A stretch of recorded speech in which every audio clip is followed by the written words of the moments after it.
le refus. Je suis pédéraste dans l'âme. Je le dis tout haut et debout. Ainsi, je changerai de gamme. Mais couché sur un lit, madame, je ne le dirai plus du tout. La pédérastie est un vice. C'est la vie de mon médecin. Je le crois, il n'est pas novice.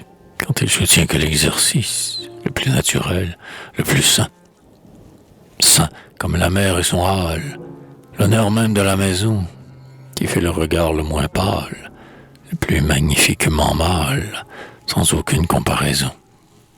Le plus ravissant sur la terre, c'est de froisser le traversin d'une femme qu'on désaltère, quand elle serait adultère, quand elle n'aurait qu'un seul sein. C'est là le sentiment intime de tous les peuples sous le ciel, et je me fous, par la maxime, que l'exception règne aux rimes, même d'un air spirituel.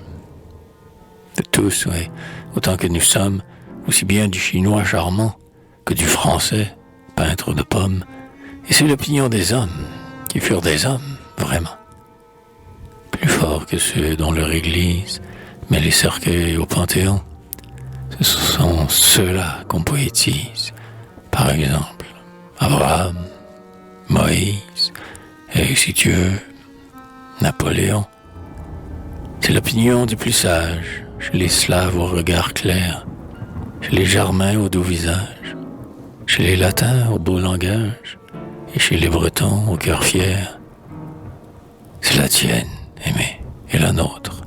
C'est celle de tout bon cerveau, qui n'a contre elle qu'un apôtre, un monsieur pourtant comme un autre. Son nom devra rimer en veau. Son nom, voyons. Comment, madame, son nom?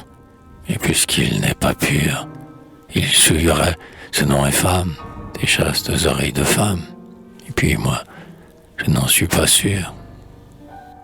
Si c'était une calomnie, qu'une apparence est de courir, je ferais une vilenie. Son nom? Ah, jamais de la vie. J'aimerais 100 fois mieux mourir.